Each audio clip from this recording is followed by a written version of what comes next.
Assalamualaikum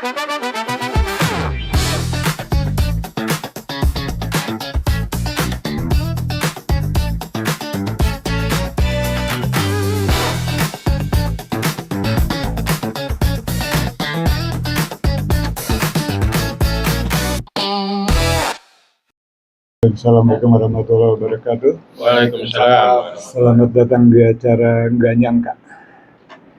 Dan terima kasih sudah berkenan hadir menyaksikan acara ini.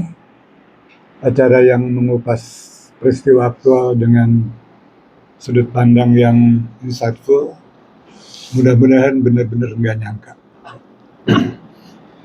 Banyak hal di dunia ini tidak seperti kenyataan yang sebenarnya.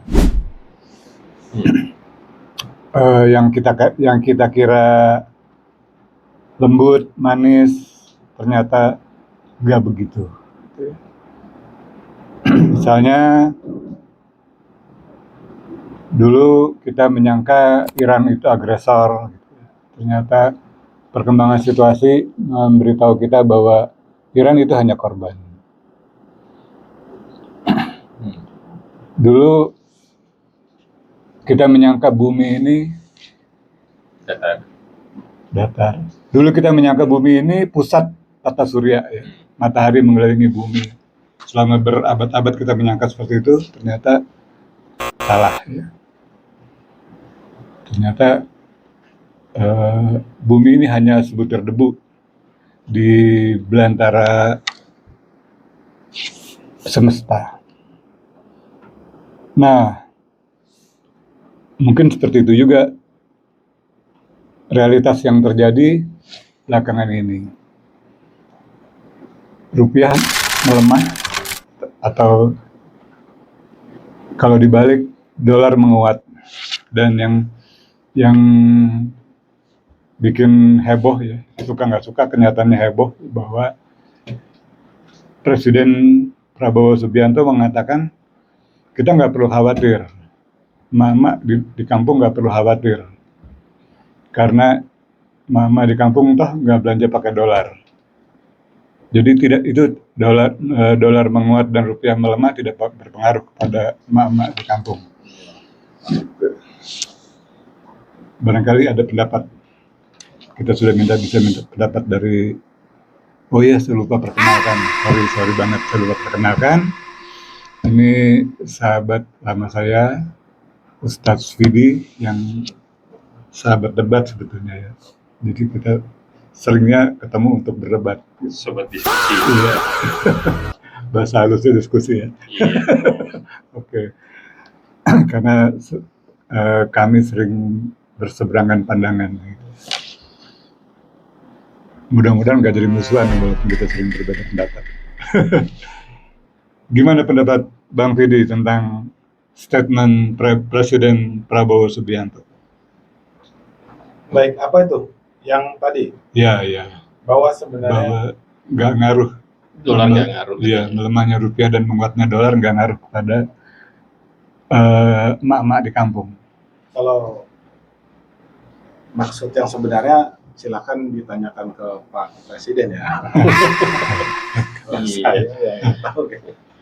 Baik, tapi coba mudah-mudahan ketika kita kupas, ya, sebenarnya beneran nggak ngaruh atau berpengaruh ini, gitu kan? Iya. Ya, sebetulnya di dalam sistem ekonomi kapitalis itu, ya, kita tahu kan bahwa dolar itu jadi indikasi, atau nilai tukar rupiah terhadap dolarnya, atau nilai tukar mata uang lokal terhadap dolarnya pasti jadi indikator melemah atau menguatnya ekonomi di negara itu. Iya. Nah, tapi sebagai seorang presiden, mungkin untuk menghibur dalam kondisi yang kayak sekarang ini, mungkin beliau menstatementkan demikian. Nah, kenapa dia jadi indikasi? Ya jelas, karena ketika di dalam sistem ekonomi kapitalis kita tuh nggak bisa lepas dari si dolar sebagai mata uang yang digunakan dalam setiap aktivitas transaksi dunia. Ya, ketika melemah, dolar yang naik, ya berarti sebenarnya ekonomi kita melemah, dan ini kan bertolak belakang tuh, Bung Apoy, sama statement Pak Purbaya yang bilang kalau ekonomi kita naik tuh sekitar 5,6 Iya, iya, iya. Jadi kalau ditanya sebetulnya ada pengaruh buat negara yang punya kemandirian ekonomi, bisa jadi nggak pengaruh. Tetapi faktanya hari ini kita tidak punya kemandirian secara ekonomi, pasti berpengaruh. Ya, distribusi, transaksi, ekspor impor, bahan baku, kemudian bahan pokok, semuanya menggunakan nilai dolar. Bung tahu nggak? Dengan kenaikan 1.000 aja, dari total hutang kita yang 9.900 triliun, dari dolar naik dari 16.700 ke 17.600 saja, atau 17.700, itu sama dengan ada kenaikan hutang sebesar 511 triliun dari perubahan kursnya, Rp1.000. Wah, nggak nyangka nih. Wah, banyak. Itu benar. Nah, kira-kira kita nyari duitnya kemana tuh? Biasanya. Gitu. Berarti gini, sebelum manggil yang nanya, saya mau kejar yang tadi ya. Ya. Berarti statement Prabowo itu ada dua kemungkinan ya. Kemungkinan pertama dia memang hanya menghibur kita, walaupun dia tahu kenyataannya tidak seindah itu. Kemungkinan kedua, memang dia nggak tahu. Memang dia pikir nggak ngaruh. Kemungkinannya yang mana? Kalau tanya ke saya cari aman pasti. Saya bilang, beliau tahu, tapi tujuannya sebagai presiden adalah menghibur. Karena dalam kapitalis gini kan, ketika dolar itu naik, apa yang dia lakukan pertama kali adalah membuat peredaran rupiahnya menguat, makanya didorong untuk adanya transaksi lokal, UMKM didorong gitu kan, supaya dolarnya melemah, ya kan. Tapi sekarang negara ini nggak lepas dari aktivitas import dan ekspor yang menggunakan dolar. Nah, makanya di statement itu setelahnya Pak Prabowo bilang, asalkan pejabat-pejabat tahu diri aja gitu. Kenapa? Keputusan pejabat-pejabat ini banyak keputusannya adalah impor barang. Contoh pengadaan motor, pengadaan kendaraan, pengadaan ini, pengadaan itu. Harusnya kan bukan import barang, tapi menggunakan barang yang ada di dalam negeri ini. Tapi pertanyaannya, ada nggak? Kita nggak punya produksi. Yang memang kita create gitu. Sehingga nggak bisa lepas kita. Nah, faktanya juga kenaikan itu juga terjadi di, ya kita lihat setiap pergantian presiden dari mulai Pak SBY gitu ya, 3.500 triliun, kemudian naik jadi 7.000 triliun di zaman Jokowi ya, selesai Jokowi. Nah, sekarang dalam waktu 2 tahun naik 2.000 triliun lebih, karena beriring dengan kenaikan dolarnya juga. Artinya kita nggak bisa lepas dari itu gitu. Tadi maaf saya potong, tadi sempat dibilang kalau misalkan UMKM kita bergejolak naik gitu ya, itu dolar akan melemah. Apa bisa dolar melemah? Karena kan ya menurut saya nggak bisa. Karena kan dia kan sebagai indikatornya gitu. Ya menurut saya nggak bisa. Kita deadlock. Makanya kan ada Prof. Ferry Lakuin, beliau bilang kan, kalau seandainya bagaimana kita menurunkan pajak seperti Vietnam, supaya kemudian transaksi di dalam negeri itu bertumbuh. Vietnam melakukan penurunan pajak dari 10 ke 8%. Nah, sehingga transaksi bertumbuh, kemudian habis itu investor juga masuk. Nah, faktanya hari ini bisa nggak kita menurunkan pajak, sementara pajak adalah pendapatan salah satunya.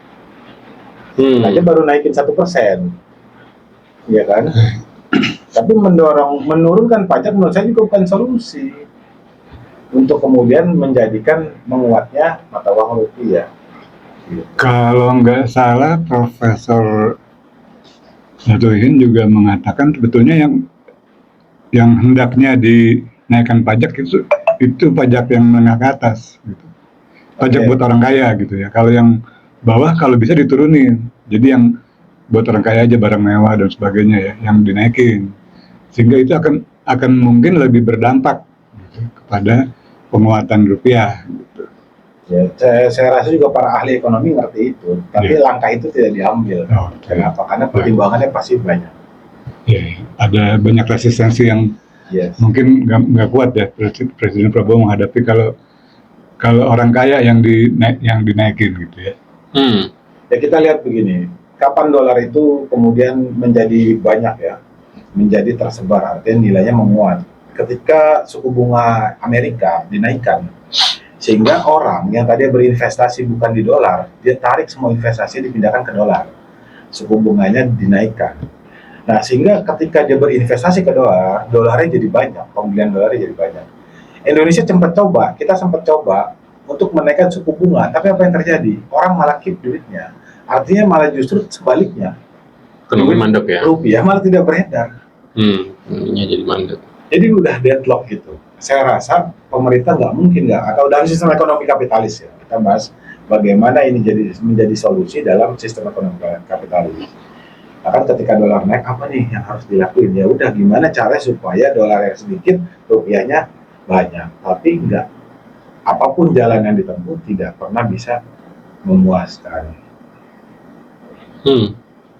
Ini fakta menarik kan? Tapi ada fakta lain yang ini ya, yang saya rasa ada benarnya juga nih omongan Pak Prabowo nih gitu. Iya. Nggak pengaruh nih dolar naik mau berapapun gitu ya. Kayak misalkan contohnya Iran yang sekarang sudah kursnya $1 itu kalau di real Iranian kan itu menjadi 1.300.000-an. Iya. Itu mereka ya hidup normal-normal aja nih, gitu. Jadi kayaknya bisa jadi juga ya, nggak? Bisa jadi. Kita tetap hidup bisa survive gitu. Ya, bisa jadi dengan catatan ada kemandirian ekonomi seperti Iran. Pasca embargo, Iran itu kan dikunci dalam akses hubungan bilateral atau hubungan perdagangan internasional karena dia embargo. Sehingga muncul kemandirian yang ada di Iran. Dia bisa mengolah dari raw material, dari bahan baku sampai dengan barang jadi si produksi. Bahkan dalam ranah-ranah yang fundamental, sumber daya alam dari yang raw sampai jadi, dia bisa kelola. Minyak dari yang mentah sampai jadi dia bisa kelola. Tapi faktanya hari ini Indonesia demikian tidak. Kita hidup dari ekspor, menjual sumber daya alam. Kita nggak punya produksi yang dari bahan mentah sampai barang jadi. Bahkan minyak pun kita impor. Padahal kita barang minyaknya punya. Kita punya barang mentahnya gitu ya. Sehingga kemandirian ekonomi ini nggak di sekarang nggak ada. Ya jadi menurut saya ya omong kosong gitu. Artinya pasti berdampak dengan adanya dolar yang tinggi, pasti berdampak. Kecuali di mana dia tidak berdampak ketika punya kemandirian ekonomi. Atau mungkin nggak kira-kira Pak Prabowo itu punya cita-cita untuk menciptakan kemandirian di mungkin. Kalau saya rasa kalau masyarakat. cita-cita kan bagus ya, mulia ya, pasti ada kayaknya. Seharusnya begitu ya, dengan statement yang seperti itu harusnya dia punya cita-cita itu seharusnya. Ya. Tapi tadi ya kebandingan karena nyebut-nyebut Iran, saya jadi kepikiran kenapa kita yang punya sumber daya alam, sumber daya manusia jauh lebih kaya, tapi rakyatnya tidak kaya. Sementara kayak misalnya di Arab Saudi gitu ya, yang sumber dayanya sebetulnya dibanding Indonesia juga nggak lebih baik gitu, nggak lebih hebat. Tapi mereka bisa dibilang semua rakyatnya sampai yang paling bawah pun kaya, maksudnya berkecukupan lah, nggak semelarat rakyat Indonesia kebanyakan yang punya sumber daya alam dan lain-lain yang kaya di Indonesia. Kenapa bisa begitu ya? Kenapa Arab jadi kaya, sedangkan kita tidak gitu? Padahal sumber daya kita lebih kaya gitu. Iya, makanya perlunya kedaulatan ekonomi. Kan kalau kita lihat dari zaman presiden sebelumnya juga, Pak Soeharto tuh bilang swasembada pangan segala macam, selalu didorong untuk kedaulatan ekonomi. Nah, selama ada satu negara dia punya produksi dari bahan mentah sampai bahan jadi saja, satu saja itu udah cukup mendorong ekonomi dia, mesti. Jadi atau caranya Kamboja menggunakan dua mata uang. Kamboja menggunakan riel dan juga dolar. Nah, yang terjadi lebih stabil karena dia nggak percaya sama mata uangnya sendiri. Ternyata nilai tukarnya lebih stabil, ekonomi lebih stabil. Tetapi kedaulatannya rusak. Kedaulatan terhadap mata uangnya sendiri, gitu kan. Kedaulatannya rusak. Jadi opsi-opsi yang diambil banyak negara tadi, Vietnam menurunkan pajak, Kamboja menggunakan dua mata uang, lebih stabil tapi nggak punya kedaulatan. Nah, hari ini kita bingung ngambil opsi yang mana dengan penduduk segitu besar dibandingkan negara-negara yang lain. Seandainya Saudi tadi disebutkan penduduknya lebih sedikit daripada kita, wilayah teritorial lebih kecil daripada kita. Nah, gini ya, kan pertanyaannya apa iya 200 juta rakyat Indonesia semuanya sebodoh itu gitu. Tiap tahun ITB ada ratusan yang sarjana lulus gitu ya. S1, S2, S3 gitu ya. Sarjana ekonomi. Iya. Ada fakultas atau jurusan nuklir juga bahkan ya. Masa kita nggak bisa produksi mesin-mesin misalnya gitu ya. Kan nggak mungkin lah lulusan ITB nggak bisa bikin Atau mobil listrik misalnya gitu ya. Jangan-jangan kita nggak punya kedaulatan juga di sisi itu, jangan-jangan ya. Nah, coba kita ke sana ya. Kita gali kemungkinannya gimana? Kita memang nggak ada orang pinter untuk bikin suatu produk atau gimana? Saya rasa ada, nggak mungkin nggak ada. Kita lihat Pak Habibie IPTN saja membuat teknologi atau industri pesawat terbang. Tapi problemnya didukung atau tidak didukung. Dan banyak juga daripada orang-orang di negeri ini yang kemudian punya potensi, tapi masalahnya dikasih chance atau tidak.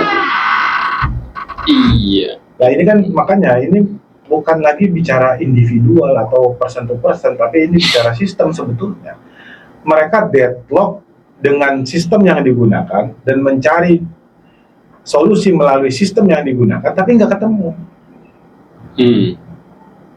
Nah, sistem ekonominya kan kapitalis.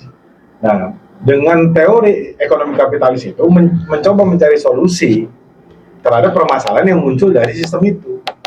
Ini tadi menarik, sempat tadi Bang Vidi sempat bicara tentang B.J. Habibie ya. Di masa kepemimpinan B.J. Habibie itu kan sebelumnya Pak Harto, dolar itu kan melesat naik gitu ya. Tiba-tiba pada saat digantikan oleh Pak B.J. Habibie langsung turun itu. Kira-kira kebijakan apa waktu itu yang dipakai oleh Profesor B.J. Habibie ini? Ya, saya nggak tahu pasti ya, tetapi kondisinya berbeda. Jadi lonjakan yang sifatnya langsung atau momentum karena kerusuhan, karena chaosnya satu negara itu berbeda dengan kondisi yang bertahap. Kita dalam posisi saat ini kondisi bertahap, sistemik, tidak bisa menekan nilai inflasi. Nah, pada saat itu ada momen yang terjadi di negeri ini yang kemudian menyebabkan orang menarik investasi karena chaosnya satu negara, sehingga lonjakannya jadi tinggi, jam.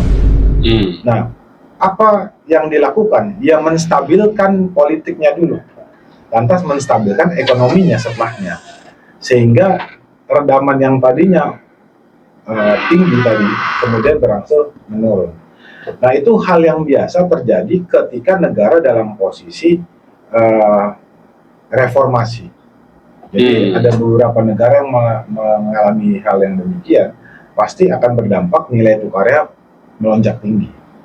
Jadi mungkin kebijakannya biasa saja, mungkin kebijakannya biasa saja, tetapi itu dampaknya. Tapi memang mesti dipertanyakan ke Pak B.J. Habibie sendiri sih ya, karena bisa jadi juga ada deal-deal di belakang dengan Amerika. Mungkin nggak kira-kira seperti itu? Saya rasa iya. Karena lepas dari otoritarianisme seperti Pak Soeharto, itu juga menjadi problem bagi pengusaha-pengusaha termasuk investor-investor pada saat itu. Kenapa? Otoritarianisme era Soeharto ini berbahaya bagi orang yang mau investasi masuk ke dalam negeri ini. Nah, maka dipolitisasi harus didorong bagaimana terjadi reformasi. Jadi ada andil nggak di belakang ini untuk mereka yang ingin masuk ke dalam sini? Pasti. Menurut saya pasti. Karena pasca setelahnya, akhirnya investor itu bisa masuk dengan leluasa tanpa adanya pemerintah yang sangat otoriter seperti Pak Soeharto gitu. Jadi pasti ada main bagi oligarki dunia. Nah itu pasti didorong menurut saya. Iya. Oh gitu ya. Ya, menarik juga. Menarik juga bagaimana itu. Tapi gini ya, tadi disebutkan bahwa kita sebetulnya secara teknis mampu gitu ya. Hanya persoalannya dikasih chance atau tidak gitu. Nah, pertanyaannya kan jadi lebih sederhana ya. Mengapa orang-orang yang secara teknis, secara skill mampu itu tidak dikasih jalan gitu, untuk mengembangkan di sini, seperti misalnya yang kita pernah baca atau kita dengar di media dulu, beberapa engineer Indonesia sudah mulai mencoba membuat prototipe mobil listrik dulu sebelum Wuling masuk ya, sebelum BYD masuk, jauh sebelum itu ya, beberapa insinyur Indonesia sudah membuat prototipe mobil listrik ya, tapi tidak disupport, bahkan ada kesan dihambat gitu. Padahal Nissan. Ya, Dahlan Iskan antara lain yang paling mencuat. Terus ada lagi yang lari ke Singapura, saya lupa namanya, anak muda itu. Nah, kenapa seperti itu? Ya, jadi erat kaitannya dalam sistem sebuah negara, ekonominya itu sangat berkaitan erat dengan sistem politiknya. Itu terkait erat. Jadi ketika ada tadi, dia punya kemampuan, tapi dia nggak punya kebijakan penentu terkait dengan hukum, terkait dengan keputusan-keputusan undang-undang dan lain sebagainya, maka nggak akan mungkin si orang yang punya potensi tadi keluar potensinya. Nah, erat kaitannya sama hukum, sama penguasanya. Jadi sistem politik ini sangat menentukan sistem ekonomi. Contoh begini, ketika pasca pergantian Pak Jokowi dengan Pak Prabowo, itu ada penambahan kementerian baru. Nah, kementerian baru itu pasti mendorong adanya belanja negara yang lebih besar, karena mereka harus ngeluarin budget, gajinya, fasilitasnya, gitu. Cost-nya berbeda dengan zamannya Pak Pak Jokowi. Nah, ini kebijakan yang dibuat oleh presiden baru. Apakah ini berdampak dengan ekonomi? Pasti sangat berdampak, karena cost-nya sudah dialokasikan. Nah, ketika kemudian ada lagi kebijakan, rezim ini mendukung adanya satu program MDG misalnya, maka alokasi dananya didorong untuk ke program itu. Nah, berbeda dengan zaman Pak Jokowi, seandainya didorong infrastruktur, alokasi dananya ke infrastruktur, kan beda-beda. Setiap pergantian rezim punya programnya masing-masing. Nah, ini yang kemudian sangat menjadikan orang-orang yang tadi punya potensi sehingga sulit untuk berkembang. Dia punya potensi, tapi ketika dia butuh modal, dia nggak tahu mesti gimana. Dia harus punya payung hukumnya untuk membuat si produk ini, dia nggak tahu gimana. Dia butuh bahan bakunya, tapi keterikatannya dengan si ekspor impornya. Lah macam-macam gitu. Makanya kan politik itu sangat bergantung kepada ekonomi itu sangat bergantung kepada sistem politiknya. Oke, gini. Kalau seandainya ini ya, kemarin itu yang menang grup sebelah ya, Anies kan lebih moderat, lebih cerdas gitu ya. Nah, itu gimana? Cerdas yang sekarang. Ya, saya rasa sama aja ya. Saya rasa sama saja. Jadi ini bukan masalah figuritas. Siapapun yang bahkan jenius sekalipun yang memimpin, itu tidak akan bisa merubah satu hal yang signifikan terkait dengan kemaslahatan di negeri ini, karena ini sistemik. Jadi bukan masalah figuritas. Tadi terkait ini, Bang Widi, tadi terkait politik menguasai sistem ekonomi. Tapi kalau di masa lalu pernah ada yang berkata, kalau nggak salah Adam Weishaupt ya, bahwa jika kita menguasai ekonomi suatu negara, maka negara itu akan kita kuasai. Jadi ini kan bertolak belakang ya. Bertolak belakang atau saling ini nih? Saling menguatkan. Gitu ya. Karena kan aktivitas penguasaan ekonomi suatu negara itu aktivitas politik.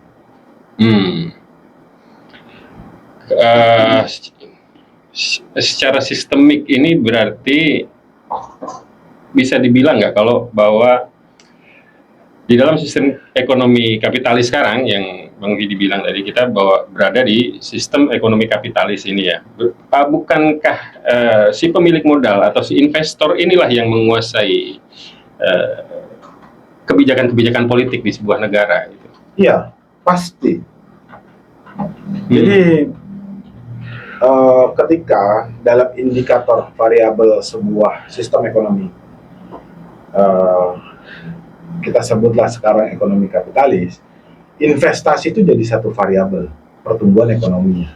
Konsumsi, belanja negara, tambah investasi, tambah ekspor, kurangi impor.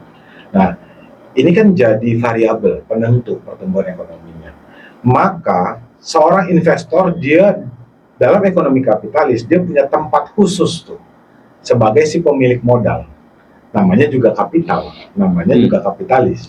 Sehingga ini yang membuat titipan-titipan keinginan dia tadi di dalam akad yang dia transaksikan, kemudian dia mau berinvestasi, itu pasti apa ya bahasanya ya, pasti tentara. Seandainya dia kepengennya gini, ya udah lu besok maju deh jadi presiden, gue dukung, gue investasi nih. Tapi nanti kalau jadi presiden, mainin ya yang terkait dengan bisnis gue nih. Lu bisnisnya apa? Bisnis gue sekarang pertanian misalnya, bahan baku agrobisnis seandainya. Oh udah siap. Nah, akhirnya presiden membuat kebijakan terkait dengan itu. Contoh kebijakan kemarin, menolkan nilai impor. Ya, kita ngerti kita. Iya kan? Iya. Nah, ini siapa yang nitip ini? Oke, saya potong coba ya. Tadi kan saya dapat kesan kayaknya kapitalisme itu salah gitu. Yang salah itu kapitalisme gitu ya. Sistem apa yang lebih baik dari kapitalisme? Kalau ditanya ke saya, pasti saya akan jawab sistem yang sumbernya dari yang paling benar. Oh iya. Yang saya yakini adalah sistem Islam karena saya seorang Muslim. Nah, cuma kan kadang-kadang kita nggak tahu bagaimana si Islam ini sebetulnya punya aturan nggak dalam mengatur ekonomi. Nah, ini kan nggak pernah dikulik kadang-kadang dalam majelis-majelis atau dalam aktivitas-aktivitas dakwah para dai-dai. Seolah-olah urusan ekonomi ya udah yang seperti yang ada sekarang aja. Kayaknya bukan begitu sih Bang. Oh gitu. Kalau menurut saya bukan begitu. Karena ada yang nggak suka kalau misalkan sistem ekonomi ini dibahas gitu di dalam sebuah majelis lah gitu. Jadi kemungkinan ya agak diredam lah gitu ya. Mungkin si BlackRock kali nggak suka ya. Si investor ini mungkin nggak suka. Bukan pemerintah sini yang nggak suka ya. Saya nggak ngomong loh ya. Iya ya. Kenapa di majelis-majelis nggak pernah ada kajian gitu ya, kajian ekonomi yang benar versi Islam gitu, atau saya aja yang nggak tahu kali. Ada kayak misalkan dalam majelis-majelis itu ada yang mengatakan bahwa riba itu haram, cuma emang nggak mau dipakai aja gitu sih kalau menurut saya ya. Oh gitu. Yang berkepentingan siapa tuh? Maksud gini, sorry. Kenapa di masjid atau di majelis taklim tidak pernah ada kajian sistem ekonomi? Gitu. Coba barangkali gitu. Kenapa gitu? Apa karena memang sistem ekonomi itu nggak relevan dengan pengajian atau gimana ya? Ya kalau tidak pernah ada mungkin bahasanya kurang tepat ya, mungkin sedikit ya. Nggak pernah ada yang masjid dari Jakarta paling utara sampai Pelabuhan Ratu, belum pernah saya dengar ada masjid yang mengkaji sistem ekonomi Islam itu seperti apa gitu. Bahkan kita nggak punya bayangan sistem ekonomi Islam itu seperti apa. Ya, jadi kalau ditanya apakah kemudian Islam dihalang-halangi untuk bangkitnya, kalau kita lihat begini, Ibnu Khaldun tuh bilang kalau negara kan bisa suatu negara itu ketika dia mau maslahat ya tergantung kekuasaannya, penguasanya. Gimana bisa muncul penguasa ini? Ya si sistem ekonominya. Nah, musuh-musuh Islam ini tahu persis bangkitnya umat itu ketika dalam ranah-ranah aktivitas muamalahnya itu menggunakan aturan Islam. Iya. tahu persis. Makanya secara sistemik ini harus dipisahkan, dan itu sistemik. Itu bukan lagi bahasa konspirasi terang-terangan, bukan konspirasi kalau gitu ya, terang-terangan. Karena sistemik sekali bagaimana mereka menghancurkan dan memisahkan. Jangan sampai orang Islam itu menggunakan aturannya dalam aktivitas kehidupan, aktivitas muamalahnya. Karena ini bahaya, menghancurkan mereka yang ingin menguasai dunia atau sedang berkuasa. Jadi bagaimana mereka juga mengambil alih kekuasaannya umat Islam pada saat itu dengan cara itu, memisahkan aturan-aturan Islam dalam ranah kehidupan yang sifatnya muamalah. Orang Islam biarin saja tuh dalam ranah-ranah pribadi saja. Adanya sholat, ya pembahasannya tentang fikih-fikih ibadah sholat, fikih mahdoh, begitu. Tutup dulu bincang-bincang kita malam ini. Terima kasih sudah meluangkan waktu menyaksikan. Assalamualaikum warahmatullahi wabarakatuh.